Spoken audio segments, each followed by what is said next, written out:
We are back with another one today. Got a number of questions and topics to run by you, Mitchell. So I'm excited to kind of hear what you have to say, what you're thinking. I'm going to go right into it. I've been thinking a lot about this lately, actually, primarily because I just got Twitter or X Premium, so I can use Grok now. So I've been using Grok, and they have a fun mode, which is cool. So it's just like their Chat GPT equivalent. But it's got me thinking about tech and just like how I've seen it change even from when I started Praxis and like the tools that were popular to what are now. So I'm curious to hear what kind of role has tech played in your career so far? That's a good question, and it's one where I think the obvious answer is like, oh, tech changes everything, and tech has changed, and it's the future is a world where tech does everything, and people lose their jobs, or we're becoming obsolete because technology is continuing to expand. There's like all the like popular talking points on that, but like, I think this is an interesting thing when you zoom out and think about it from a generational standpoint, like technology in general. Like I think my generation, your generation, there's this idea that like tech is limited to software, and like white collar job type tech tools. Yeah. But the truth of the matter is like everybody's life has always been altered by technology. Even our parents, they may not feel like technology in the same way, but like we're all constantly impacted by technology. Anyway, in my own life, I felt like I lived through many interesting shifts, like the internet. I distinctly remember a pre-internet world. I do distinctly remember a pre-cell phone world. I remember when I was a kid and my dad had a bag phone in his truck, and I thought that was the coolest thing. This goofy antenna and this giant like bag, and it'd plug in and you could call people. And I thought like through the satellite phone, I thought it was just the coolest thing as a kid. And I remember, like you didn't really think about technology as a kid, but you just thought this was like this cool, like magical thing. But it's interesting because my entire teen and adult life has basically been overwhelmingly shaped by technology and the opportunities that it's created that were totally inconceivable even to my parents, and even to some of my older siblings. Like social media was invented after like it started to hit the scene, and like that's when I feel like internet for younger generations kind of really took off and became mainstream, aside from just like chat rooms and stuff, and like pirating music, which I think is like what a lot of people's early in my like slightly older than my demographic, but like still millennial. Like that was what a was lot that of people's called? first. Is that LimeWire? Well, there was like Kazaa and LimeWire. Yeah. There were a dozen other kind of spin-offs, but anyway, like it's an interesting thing to think about because I probably discount the impact of technological disruption even in my life. I wanted to go to medical school, and that was, I had my sights set on this like very prestigious academic thing, but like technology in a way really upended kind of my entire life trajectory too, because the startup that I got involved with early on in college, that experience totally opened my eyes. But they were building a media company, and all of the infrastructure of that business was built on technology that was very, very new. I mean, I was working remotely for this organization, which is wild to think about because I didn't really think about it as remote work at the time. But, we were using all sorts of different apps. I mean, Twitter was in its infancy still. Foursquare, for those of you who know what that was, like that was something we were using as we were delivering things, and we were delivering newspapers for businesses, and we're checking in and taking pictures and sharing that. Instagram was another one like very early on that we were using in that business. But there were a lot of other media tools and everything from building sites and web applications and online editing and online publications and blogs and things like that. Like I guess, when you ask me that question, it's tough for me to it's tough for me to imagine what my life would look like in the professional context without technology, Yeah. because it truly has sort of, as technology has evolved, the tools available. I feel like my career has kind of been, on track with different developments. I mean, part of that is a lot of my career has been spent working in like cutting edge technology companies. We're building an earlier company that I worked at was one of the early leaders in building automated accounting technology. And that, so like everything all the tools that I was using on a daily basis, were tech tools, from my laptop. But like, even in that span of like a few years that I worked at that company, even the tech stack and tools that I used on a daily basis were changing. As the company would grow, there'd be a different tech solution, or there'd be something else that you would replace that was, better suited for a little bit of scale. But even in my own personal life, the tech stack I use today, some tools are still the same, but like, we're literally recording this podcast on a platform, Riverside, that hasn't been around, but a handful of years, which is when I think back to like the different podcast platforms I even used 5 years ago, that used to be quite primitive by contrast to what this technology is able to do. But I mean, it really has just totally upended the way that most of us do things. The people who've really integrated it and into their lives. I mean, I use Trello to manage. My wife and I use it literally to manage our weekly menu for what we're cooking, and grocery list and everything.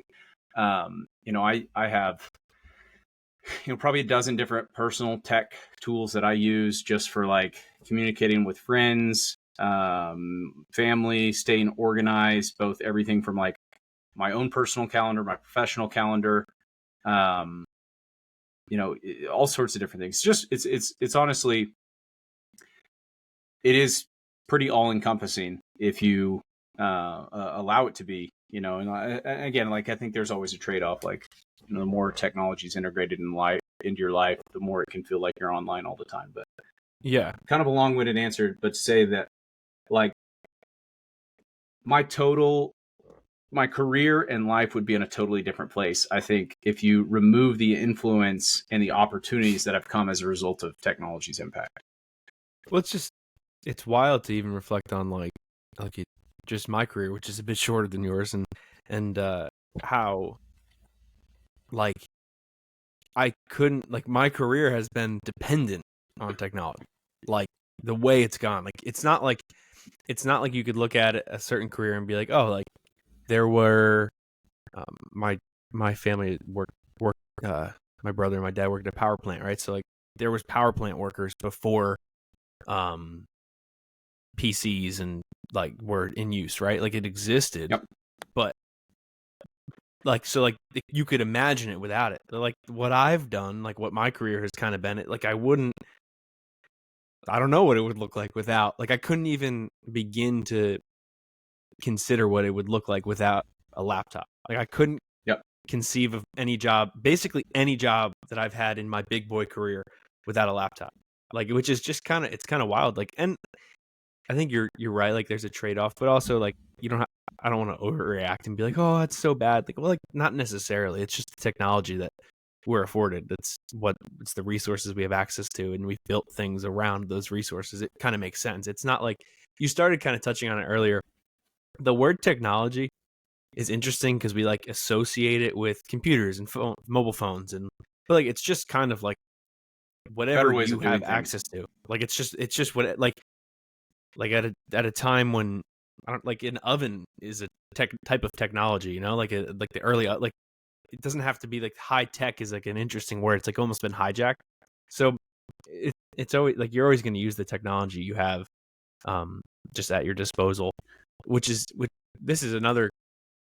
next question well, I think before we even segue, it presents like a fun little rabbit trail to go down here. Is like, I've thought about this before. It's like, okay, if I, just as a thought experiment, if I was going to do something different with my career, but I couldn't sit at a laptop all day, what would I do? And, again, like this is total thought experiment. So my dad, my grandfather, my brothers all were electrical contractors. And I've thought about like service businesses before. This is what I grew up doing. But I've thought about like small businesses and all sorts of different things, and like probably more in-person businesses, lots of different things, have a lot of different interests. But it's funny when we think about technology and the influence on it. Like it's obviously front and center for people who work remotely, or they work in tech jobs or knowledge worker jobs where sort of everything you do is through a laptop. Like you're using technology all day, as we see it. But when I start thinking about different jobs or like different companies or businesses, and I'll use the service business as an idea, there's an immediately this different frame of reference that I'm thinking about how those businesses should run than maybe somebody who didn't enter those arenas from a technology background, if you will. And literally simple things. And I don't mean just like some of those jobs you literally can't do from a computer, but there are so many different small parts of them that you could probably rethink a business model and just like the daily operations of business when you start thinking about tech tools. And that's both hard tech and soft tech. Again, I'll lean on the idea of like an electrical business here of everything from scheduling software to bidding software to invoicing software to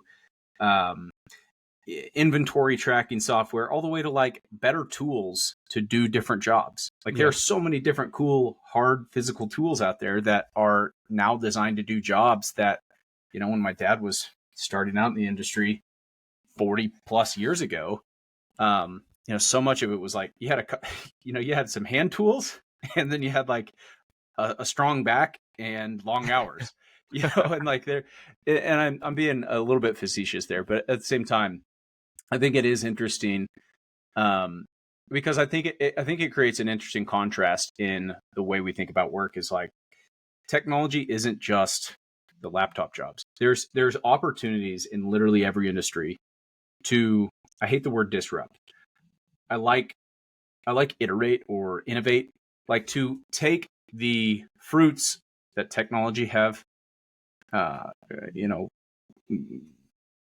created for us and apply them to increase, human leverage and to make people more efficient, to help them win back their time, help them increase their output with lower time inputs. And like, even if you're running a small business or a service business or something like that, there are just so many ways that I think leaning into the power of technology, even for people that don't really love it or don't want this typical like desk job, they can take a lot more agency over their lives and careers and their businesses that they're building by like leveraging these tools. Yeah. No, it's even like, I mean, you see people running like one person businesses, and they wouldn't be able to do it without some of the technology that they use. Like AI is such a buzz topic and buzzword, but in its simplest, not simplest, but in the form where it's not like the idea of a robot overtaking a job or, becoming like sentient or something like that. Like just like Clay, or like those programs where you can just run automated searches, or even automate data organization. Like that enables those people to, because they have this, the people that run these like one person businesses have this idea of how the business should run and what they're excited about it, why it's valuable, why somebody would pay them anything for their product or service. So if they can offload the admin tasks to technology and it can be fairly self-sufficient, that is like an unbelievable kind of like invaluable type of thing, that like asset for them, because they don't have to, they would have had to pay somebody to do all those tasks if they don't want to do it themselves. And they probably would have to pay that person a lot more than what they're going to pay for a tool subscription per month. So it's pretty, it's definitely, this is an interesting segue into the next question. It's the same topic, but all that being said, if you wanted to be successful either in, let's say, the same space, like for you or for us, let's say alternative education, or switch entirely to something else, how could you avoid technology and still be successful, or and still still be successful? Yeah, well, it's somewhat of a convoluted question that like I think that kind of baked into that is probably an inherent bias that I think is negative. Like, why would you avoid technology? You know, there's so many ways that it directly could benefit your life. So I think that let's unpack. There are probably, some valid concerns that people have about the overarching intrusion technology has had on our lives. And I mean that both in like the distraction sense, but also like the privacy and security concerns. So like, let's set all those implicit biases to the side and talk about, like, can you actually be successful in the real world without fully integrating technology into your life? My first reaction is like, why would you want to do that? You're already setting yourself up for a much harder road ahead. But let's, just for the fun of the thought experiment, I think you would have to lean in aggressively into all the things that make you human and overemphasize those. And so, again, I don't think you can totally eliminate all technologies. Like, let's just say you're running a service business as an example. You can't throw tools out if you need the tools to do your job. You probably can't throw out your phone and some way of like organizing customer information and having customers get in. Again, like I'm kind of making this up on the fly here, so bear with me here. But like, let's just say there are some essential tools and you're not regularly updating and iterating and adding all of the latest fancy tech to just like get better and better. But like, how can you avoid integrating all the latest and greatest technologies and still be successful? You should offer absolutely unmatched customer service. Like, be somebody who is 100% reliable. Like, be somebody who always answers the phone, always shows up on time, always does the job well, does it right the first time, offers great pricing and great value for the price that you're doing. And I think that you could take that, just that little nugget there, and then apply that to like any other roles. Like, I don't think personally, I'm not one to say like, let's just throw out the baby with the bathwater and like totally avoid technology. But there are probably ways to do it where you are fully embracing that human element and not letting technology become a distraction from your ability to be valuable to other people, if that makes sense. Yeah. No, I mean, it's a hard thing we kind of talked about it before with like, I couldn't imagine my career so far without modern technology, without a laptop. It's kind of hard to imagine what that looks like. I think there's probably a couple of different paths. Like, there's just paths that have inherently less modern technology baked into them. Like, you could probably be a really, really successful plumber and avoid most modern tech. Now, I don't know the ins and outs of plumbing, so I'm saying that with no subject matter expertise. But like, you probably could do it. It's still probably for the most part like pretty manual, and I'm sure they have different computer systems and stuff. They probably have like their like version of a CRM is probably they probably have like computers and tablets that they bring with them to jobs depending on the company. But like, you could probably do that there. So the trays would probably be one way to do it. But I think more so like, if we make it we try to make this easier. Let's just like avoid Gary Vee talks about the attention economy. I was just seeing that, like, somebody bringing that up, and like, so avoiding like some of the things that are capturing your attention, and you're not able to pay attention to the work you actually care about. So I feel like, and this is something I guess I would say I struggle with, like, I try to get better at, is social media. Like, are you being intentional with your time on social media, or are you doom scrolling? Yeah. Like I catch myself, like, I'm just doom scrolling, and it's like, that would be one way to do it, is to like, okay, you could either go all in, delete your social media. You don't need social media to be successful, because you just don't. Like, it's not a necessity for most people. But like, in our case, for Praxis, like, I'm trying to put content out and be active with people and engage with different communities that we work with. So one way to do it is just like have like, hold yourself to a really high standard, and almost like, hey, like, if you fail at this, like, that's a big deal. Like, you should be holding yourself to these boundaries that you set, and avoiding social media, and don't doom scroll. And almost like, I've almost started to try to like have a reason every time I open an app or go on a site. Like, okay, why am I going on here? What am I looking for in particular? Not like wandering aimlessly. So that's probably one way to do it. But it's definitely like, I think your take is probably the wisest. Like, well, as long as it's not something that you're morally or ethically convicted about, why would you avoid it? Just for don't avoid it just for the sake of avoiding it. It doesn't really make sense. Yeah, well, so let's back up here, because you made me think of something else here. So let's say, you're that person, you're trying to decide like what influence you want technology to have in your life. One way to think about it, a mindset to have, is like, as you're thinking about the different tools you already use or forms of technology, like really put it through the litmus test of like, is this a tool, or is this a device to increase my consumption? Or like, is this a is this leading to a more materialistic life? And so you use social media. We can use that for a second as an example here, but social media can be an awesome tool to grow your business. Whether you've got a one-person business, you're building a larger business, like it can be a great way to get in front of other people, to capture attention, and then hold that attention, convert it into customers or whatever, build an audience if you're a creator or whatever. It can also be it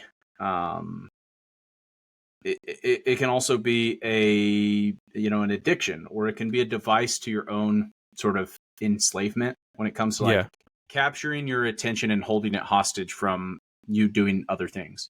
But I think it's, so social media one, I think, is a hot topic, but I think that this applies for all other technology in your life, like literally down to the sort of byproducts of technology that create other pieces of technology, of like, because technology has increased the standard of living, it has driven the global ability to produce really cheap goods, which has driven up sort of typical consumer spending, which means most of us buy more stuff than we actually need.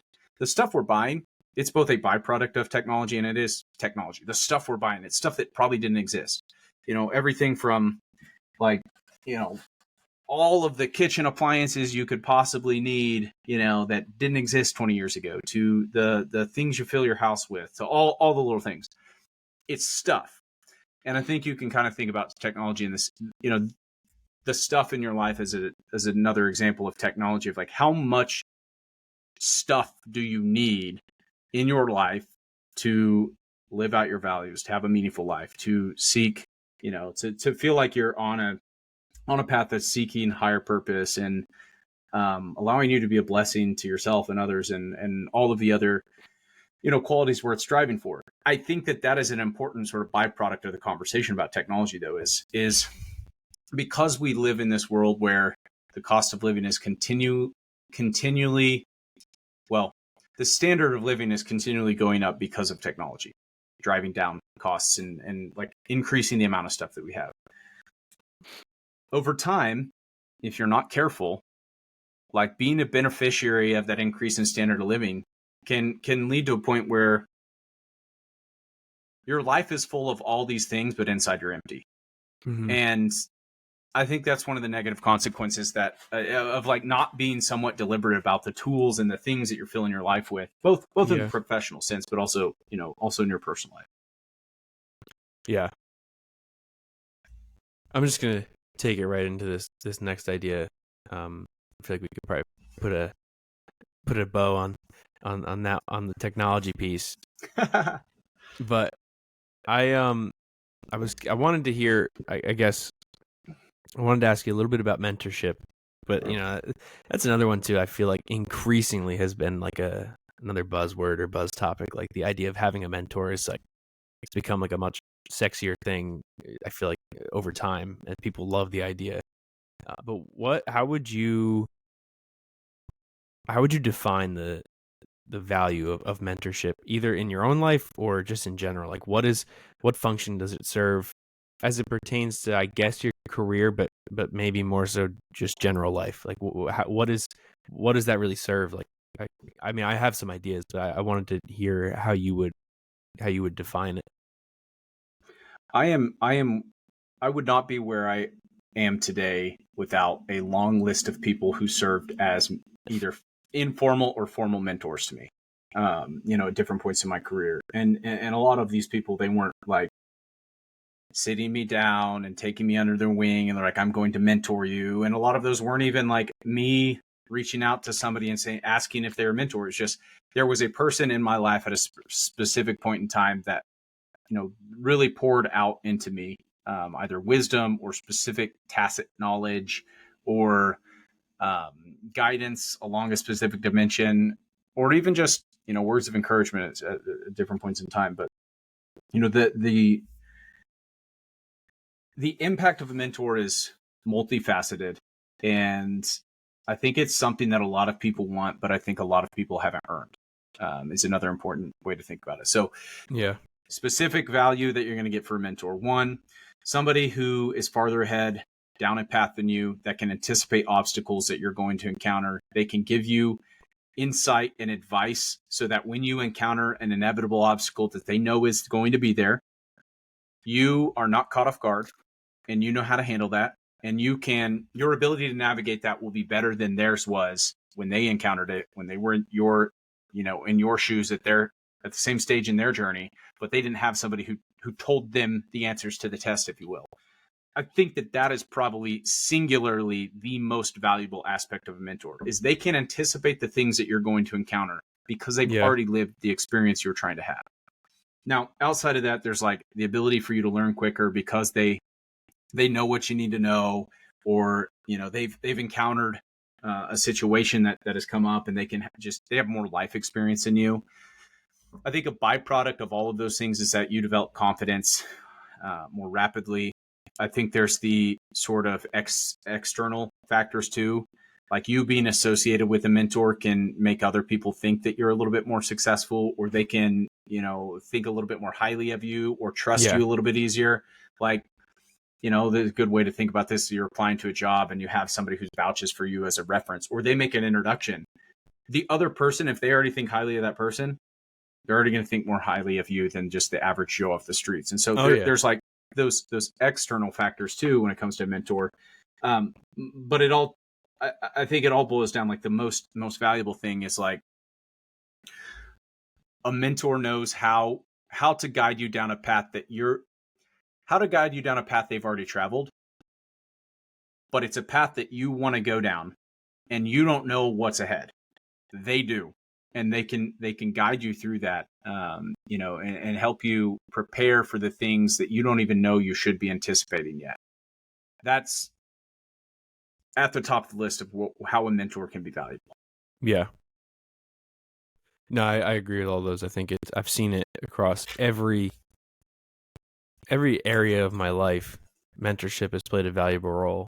It's kind of like, there's a couple thoughts there. One's a short one about, like, the idea that the role that technology can play in your life as far as like a tool and like advancing things, a mentor kind of plays some of the same. Like, I was just thinking about, like, when we use we have a regular search engine, and now it's very popular to use like a GPT search engine to like compile the information in a way that it's more digestible and specific. And that's kind of like what a mentor does in a lot of ways. And that's that same function that we look for. So I think that's kind of a cool thing I just thought of right now, like, to see how those two things kind of connect. Oh, definitely. Because you can ask a mentor a question and you don't know the right words to type into the query, but they can tell you the answer you were looking for, even though you asked the wrong question. Like, that's and I think that's a good example. Like, hey, it's a good contrast of like search engine versus like a GPT. Is like, GPTs are getting better at interpreting our dumb questions and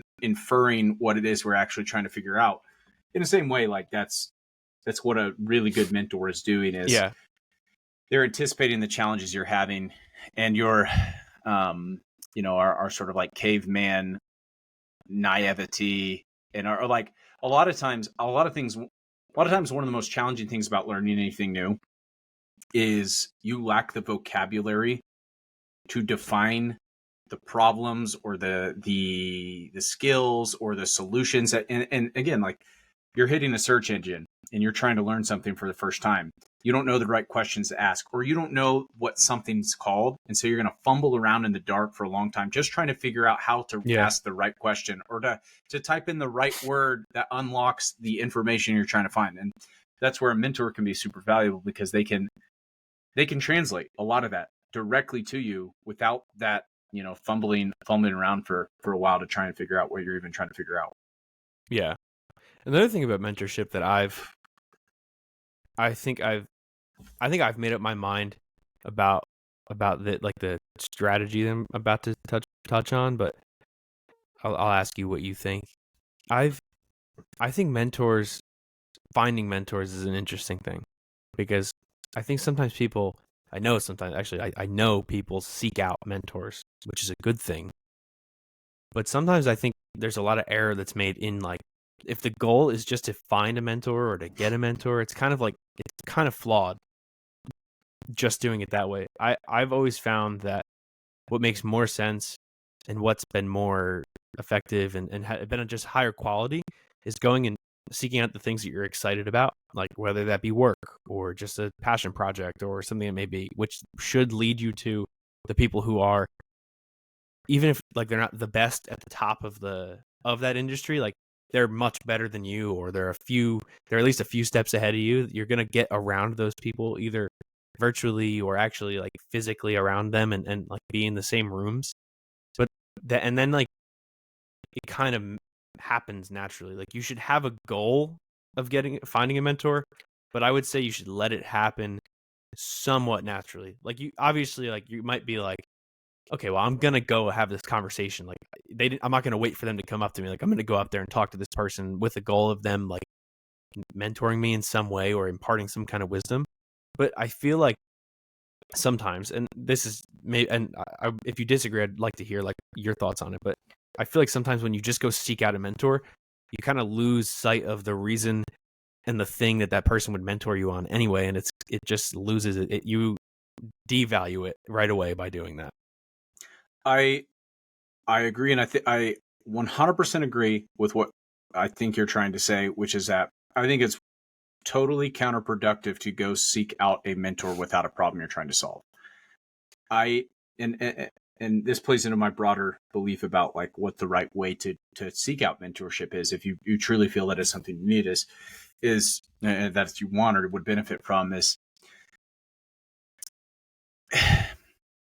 you need to be somebody who is worthy of being mentored. But at the same time, in order for you to get the most value out of a mentor, like you need to already be attempting to solve the problem you're trying to solve in your own life independently. You can't be somebody who, if you're totally stuck in your life, you're not making any effort to improve it, or you're totally stuck on a specific thing you're trying to learn, and you're not like making any effort to try and get yourself unstuck. A mentor is not going to do you any good. Them giving you the answers is not going to do any good for you. You've got to go do the hard work. And also, you're not going to have a mentor's respect. Like, you could probably pay somebody to tell you what you should do, but Yeah, that's totally different from convincing somebody who is a worthy mentor to actually want to mentor you. And I've, all of the best mentors I've ever encountered in my life, it wasn't a transactional thing. It was, we either happened to be in the right place at the right time, brought together through some connection or some business or some problem we were solving or whatever. But there was something that I could learn from them, something specific.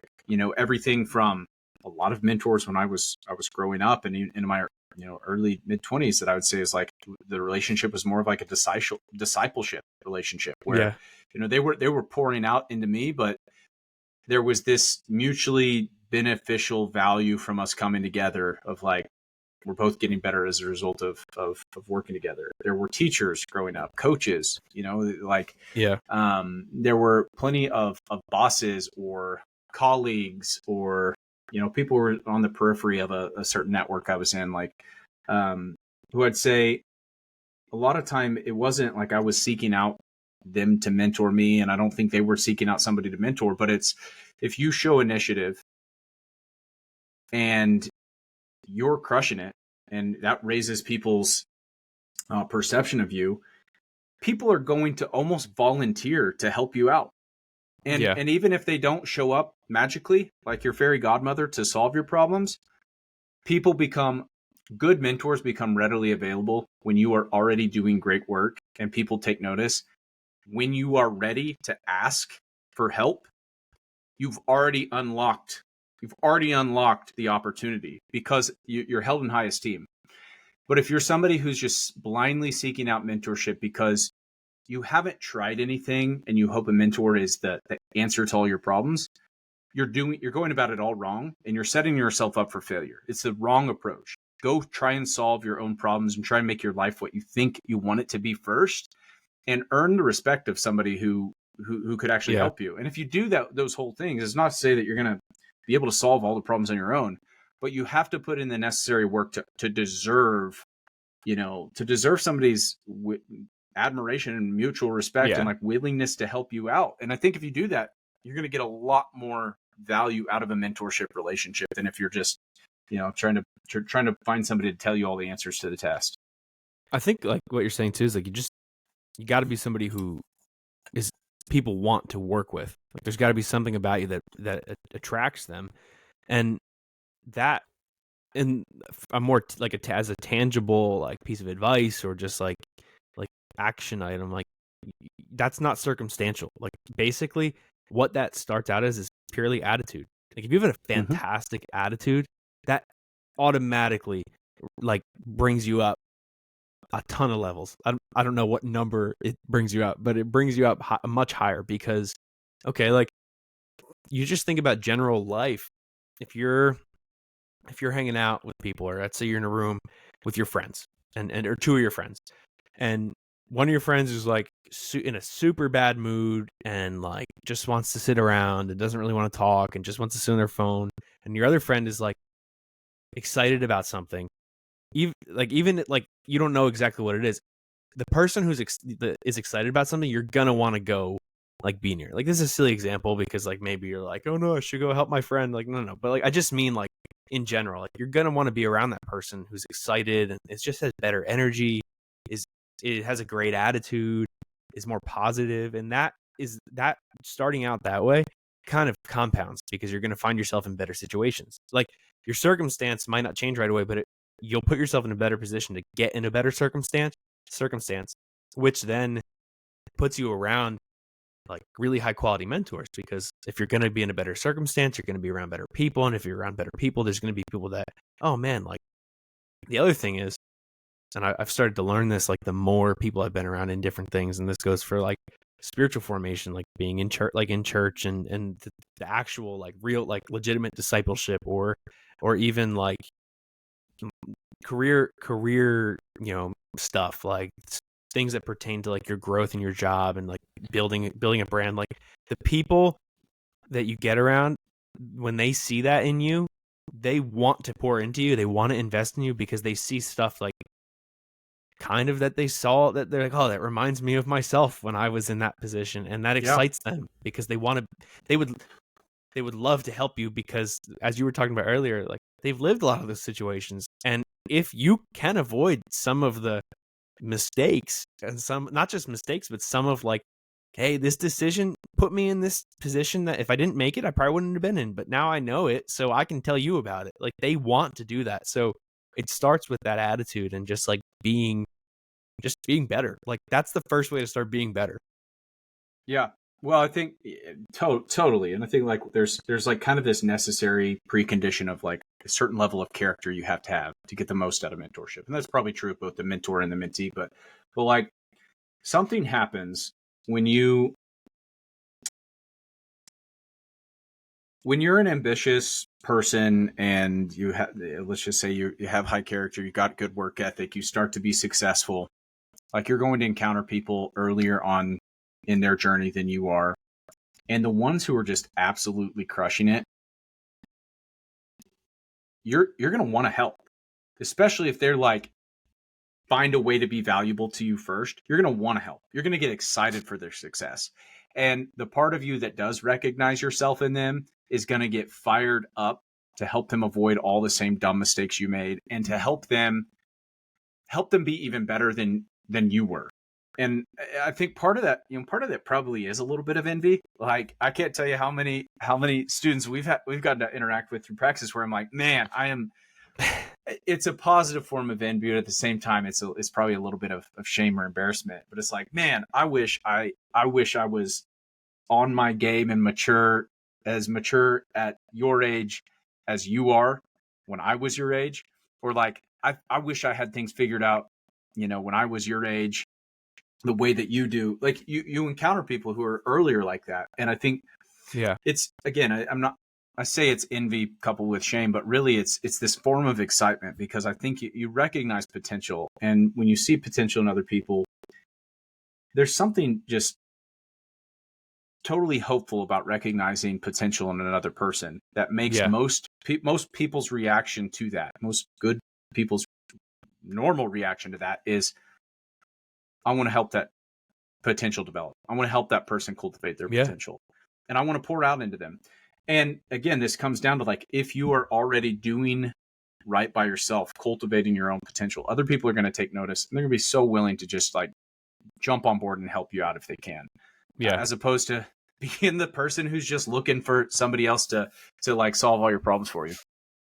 It's kind of like, it's also humbling though, I think, like that, like level of, when you talk about that envy, or whether it's mostly positive and slightly, even if it's like, it may not even be, if you have the right, like, you can make it the right response where it's not negative at all. It's like humbling, because it's kind of like, man, it is humbling. I'm not all that my flesh and my mind tend to think I am. It's kind of like that here, like, your example is good. Like, here's a kid. It's like, okay, you're when I was that age, I was like a degenerate compared to you. So it's kind of like, I'm just like, if we were just counting like who's better than who, like, I would probably give that to you. So it's kind of like, it's humbling to know like, okay, like, this person is, like, it's humbling to know, because then you can take a response where it's like, life is more like, there's a bigger meaning here. I mean, like, obviously, like, in Christ, I know that, but like, when you see it tangibly in practice, it's kind of like, okay, like, I can invest in this person now. Like, it's not like a matter of like, this person needs my help because I'm greater at this than they are, but it's more like, I see all this potential here. Like, they're in an awesome position, and the reason I can understand they're in an awesome position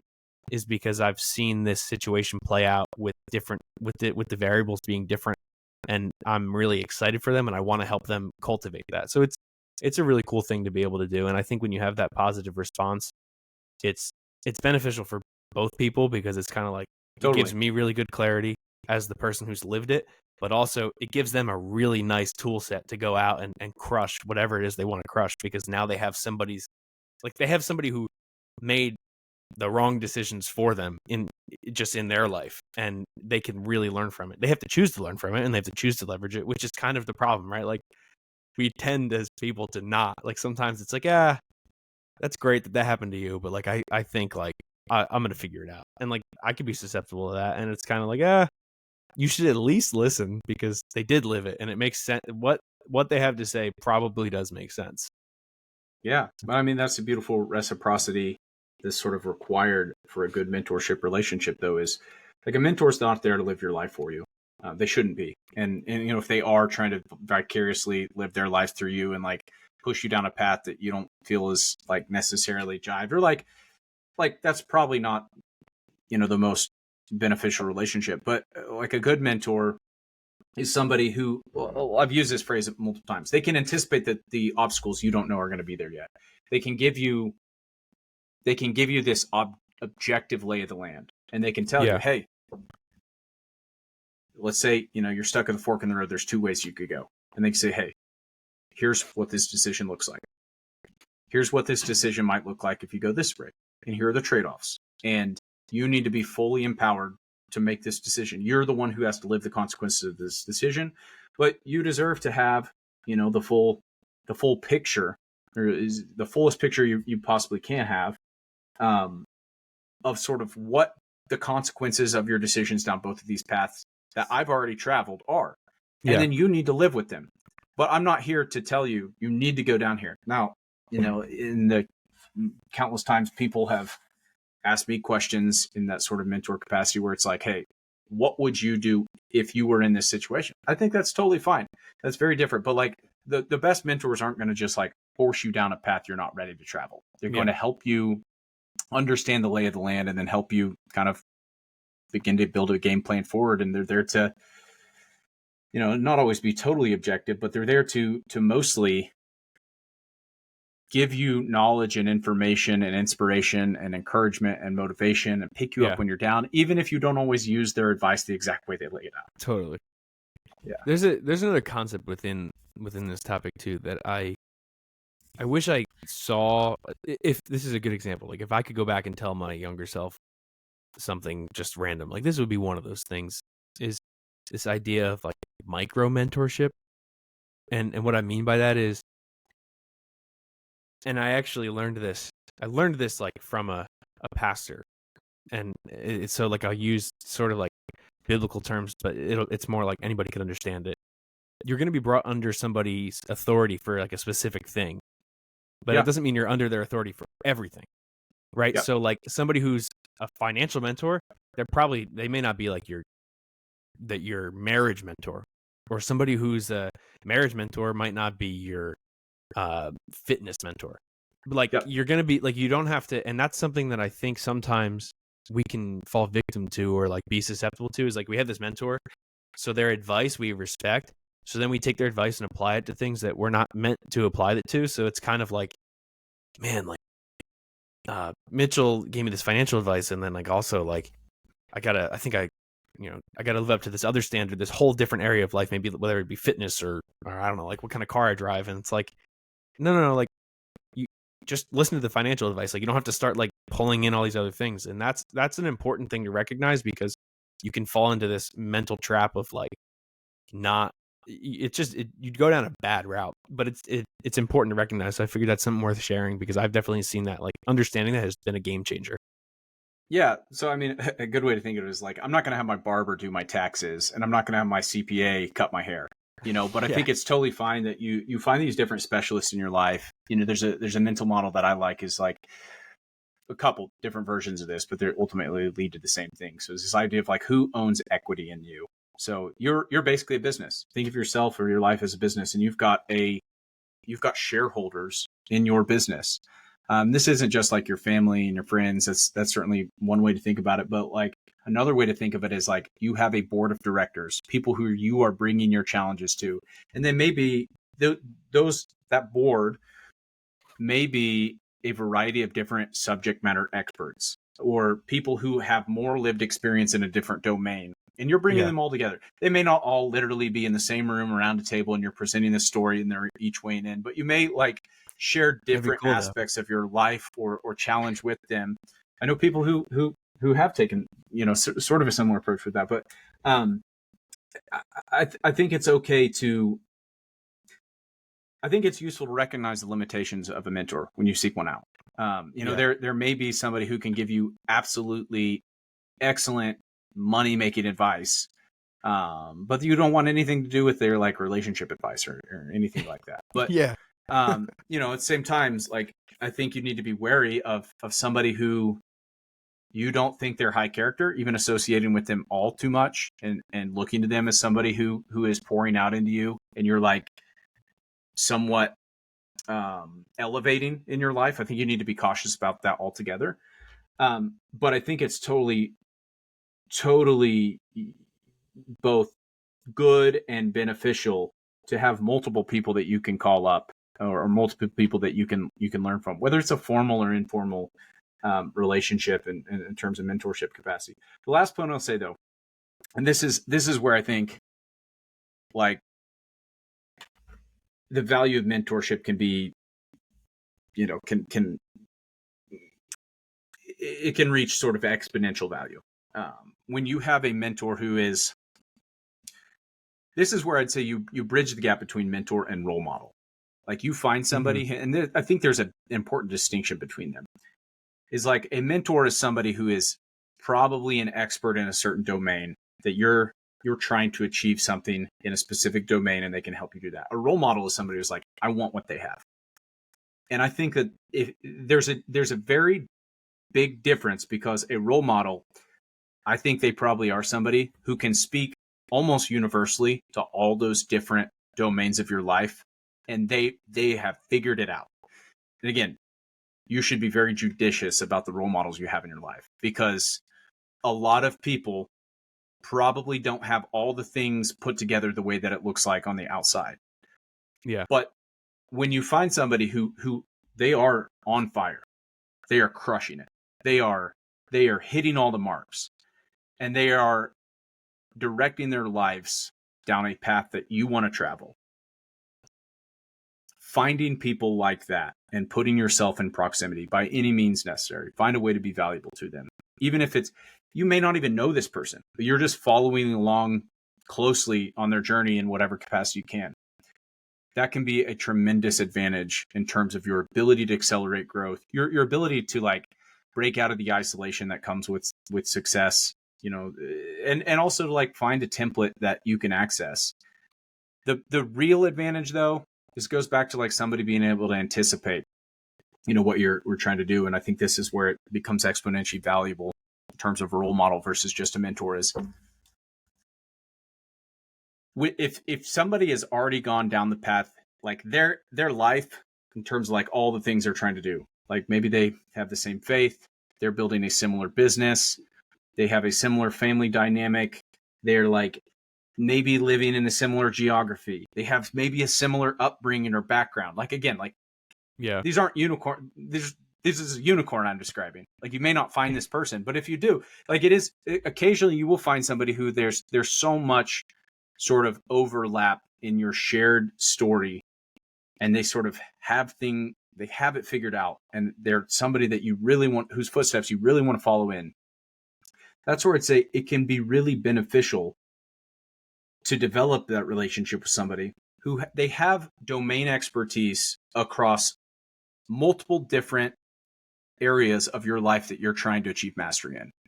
Because that is one of the limitations of mentorship that I think a lot of people, it becomes a natural conclusion where you get to where it's like, is there anybody who's figured it all out? You know, especially in the world we live in today. There's like, well, it can feel like there's always a trade-off you make, which is like, well, I've got this person that I turn to for my money, and they're great, you know, they're great with money, but I figured out, I've looked at their life and it's like, the trade-offs are not worth the cost for me.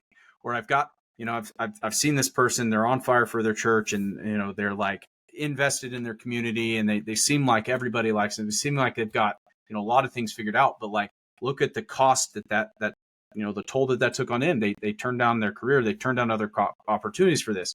Or you've seen like, you know, the people who've had tons of career success and it's like cost them their family. Or you've like, there's always trade-offs. And I think it can be somewhat disempowering sometimes when you're seeking out mentors who've achieved success along one specific dimension, but then other areas of their lives are in shambles. And that's where I'd say the distinction of mentor versus role model is really evident when you find those people who, you know, they've found a way to make it all work. And they can be exceedingly valuable. They're exceedingly rare, you know, in terms of like finding that person and being able to access them and like them being willing to pour out into you. But I think it's worth I thought it was worth kind of like going down that rabbit trail a little bit. No, that's good. The unicorn mentor, the search for the unicorn mentor. I think we could land the plane here. Basically, land the plane. If you're gonna take away one thing, it's that mentors are the chat GPT to your career, or versus I butchered that, versus a search engine, but they're awesome, and you should definitely be seeking one out in your life and different areas. But I thought that was solid. I'm excited about it. So thanks for listening. Feel free to reach out to us with any topic ideas or any questions you have as it pertains to your career. We're always looking for them. Always excited to answer them. So